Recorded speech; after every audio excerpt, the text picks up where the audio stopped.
The kidnapper shoved the woman into the van and laughed. "Your husband will never find you." 4 hours later, he was crying on his knees, begging for his life. It happened on a quiet Wednesday morning in Nashville, Tennessee. Laura Bennett was leaving the downtown coffee shop where she worked part-time. She had just finished her shift and was walking to her car in the parking garage. Laura was married to Marcus Savage Bennett, president of the Iron Kings Motorcycle Club. But she wasn't just a biker's wife. She ran a nonprofit helping abused women find shelter. She organized food drives. She mentored troubled teenagers. In Nashville's biker community, everyone knew Laura, and everyone loved her. As Laura reached her car, footsteps echoed behind her.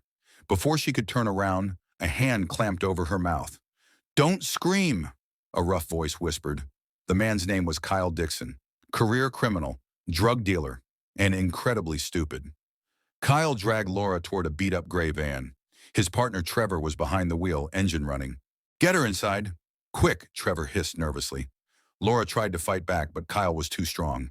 He threw her into the van and slammed the door shut.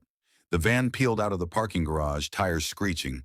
A security camera caught the whole thing. Kyle didn't notice. He was too busy congratulating himself on the perfect crime. Kyle had been watching Laura for 2 weeks. He knew she was married to a biker. He knew the Iron Kings had money from their auto repair shops and construction businesses. He figured he could grab her, demand a ransom, get paid, and disappear. Easy money. What Kyle didn't know was that Marcus Bennett had something most people don't. A brotherhood of 75 bikers who would literally go to war for him. Marcus was at the clubhouse going over paperwork when his phone rang. It was Laura's co-worker, Bethany. "Marcus, something's wrong." "Laura left 2 hours ago, but her car is still in the parking garage. I found her purse on the ground." Marcus felt his heart stop. "Stay there." "I'm coming now." He hung up and turned to the men in the clubhouse. "Laura's missing. Something happened. We move now." 75 bikers stopped what they were doing. Cards were dropped. Drinks were set down. Within 5 minutes, the sound of roaring engines filled the street. The Iron Kings rolled out like an army. When Marcus arrived at the coffee shop, Bethany was standing next to Laura's abandoned car, crying. Her purse was over there. Her phone's smashed on the ground. "Marcus, I think someone took her." Marcus picked up the broken phone. His hands were shaking. Not from fear, from rage. Pure, controlled rage. He pulled out his own phone and made a call. "Diesel, I need you to pull every security camera feed from downtown. Someone took Laura. I need to know who and where they went." Diesel was the club's tech guy, former cybersecurity specialist. "On it, Prez. Give me 20 minutes. Marcus turned to his brothers. "Spread out. Ask every business owner, every homeless person, every street vendor if they saw anything. Someone saw something. Find them." The Iron Kings scattered across downtown Nashville like a search grid. They weren't asking nicely. They were bikers on a mission. When bikers ask questions, people answer. Meanwhile, Kyle had Laura locked in an abandoned house on the outskirts of the city. The place was a dump. Broken windows, rotting walls. Perfect for hiding a kidnapping victim. Laura sat on a filthy mattress, her hands tied with rope. But she wasn't crying. She was thinking. "Your husband's gonna pay big for you," Kyle said, grinning. $50,000. Then you go home. Laura looked at him calmly. "You have no idea what you just did." "Shut up," Trevor snapped. He was pacing nervously. "Man, I don't like this. Bikers are crazy. What if they come after us?" "They won't find us," Kyle said confidently. "This place is off the grid. No one knows about it." What Kyle didn't know was that Diesel had already hacked into every traffic camera, ATM camera, and business security system in a 5-mile radius. He was tracking the gray van like it was lit up with neon signs. "Got it," Diesel called Marcus. "Gray van, Tennessee plates. I traced it heading east on Highway 70. Last seen turning onto Old Hickory Road." "Send the location to everyone," Marcus ordered. "We're going hunting." Within 15 minutes, 75 motorcycles were converging on Old Hickory Road. They split into groups. Some searched abandoned buildings. Others talked to locals. The Iron Kings had eyes everywhere, and they were getting closer. Kyle decided it was time to make his ransom call. He dialed Marcus's number from a burner phone. "Listen up, biker. I got your wife. You want her back alive? Bring me $50,000 in cash. You got 6 hours. Marcus's voice was deadly calm. Let me talk to her. You'll talk to her when I get my money, Kyle said. Wrong answer, Marcus said. Put her on the phone or this conversation ends right now. And when I find you, and I will find you, you'll wish you'd cooperated. Something in Marcus's tone made Kyle nervous. He held the phone to Laura's ear. Tell him you're okay. Marcus, I'm fine, Laura said quickly. Don't worry about the money. Just, Kyle yanked the phone away. You heard her. She's alive. Now get my money. You made a big mistake, Marcus said. You took something that doesn't belong to you, and the Iron Kings don't negotiate with trash. Kyle hung up, trying to look tough, but his hands were shaking. Trevor was freaking out. Man, that didn't sound good. What if he's not scared? He's scared, Kyle lied. All bikers are cowards. They act tough, but they're nothing. But Kyle was wrong. Dead wrong. Because at that exact moment, a biker named Wrench was talking to a homeless veteran who lived under a bridge near Old Hickory Road. Yeah, I seen a gray van, the veteran said. Went to that old crack house down the road. Been abandoned for years. Wrench handed the veteran a $100 bill. Thanks, brother. Get yourself some food. He immediately called Marcus. Prez, I got the location. Marcus pulled up the satellite image on his phone. The abandoned house was surrounded by overgrown woods. 2 exits, one road in and out. Perfect, Marcus said coldly. Gentlemen, we have a target. Lock it down. The Iron Kings moved with military precision. They didn't all ride up to the house at once. That would scare Kyle into doing something stupid. Instead, they parked their bikes half a mile away and moved in on foot. Silent, coordinated, deadly serious. Marcus divided his team. 20 bikers surrounded the house from all sides. 10 covered the exits. The rest stayed back as backup. Marcus, Diesel, and 4 others approached the front door.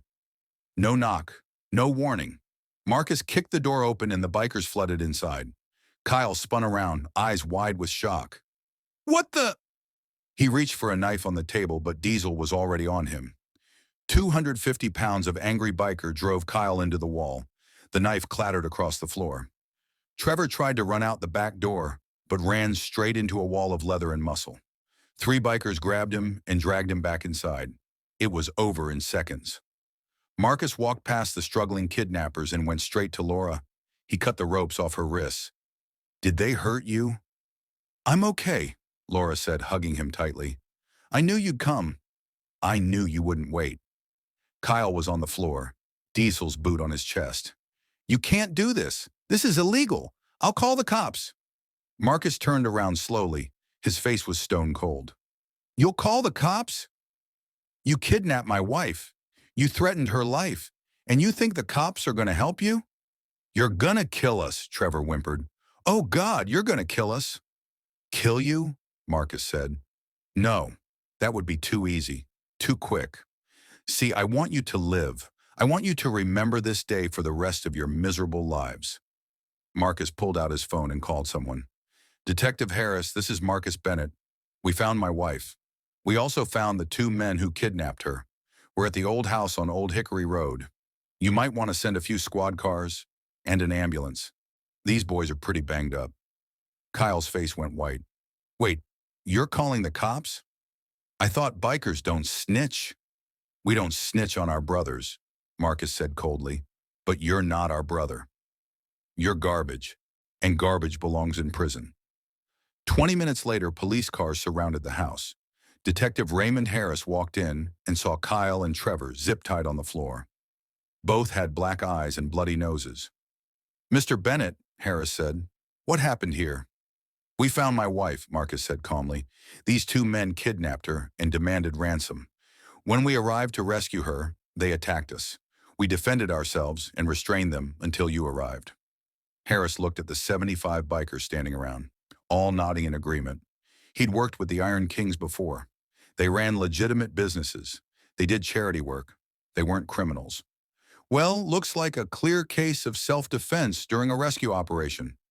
Mr. Dixon, Mr. Murphy, you're under arrest for kidnapping, extortion, and assault. As police led Kyle away in handcuffs, he looked back at Marcus with hatred. This isn't over. When I get out, Marcus stepped closer, his voice low and dangerous. When you get out, there'll be someone waiting. Maybe not me, maybe not today, but somewhere, sometime, you'll see a motorcycle in your rearview mirror, and you'll remember what happens when you mess with the Iron Kings. Sleep well, Kyle. Kyle's face drained of all color, because suddenly prison seemed like the safest place in the world.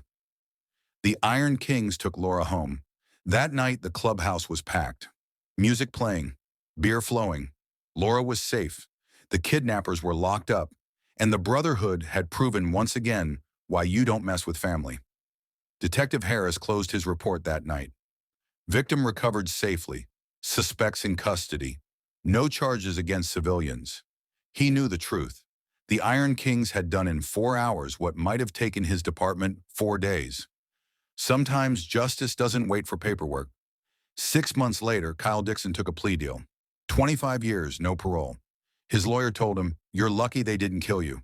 Take the deal and request protective custody."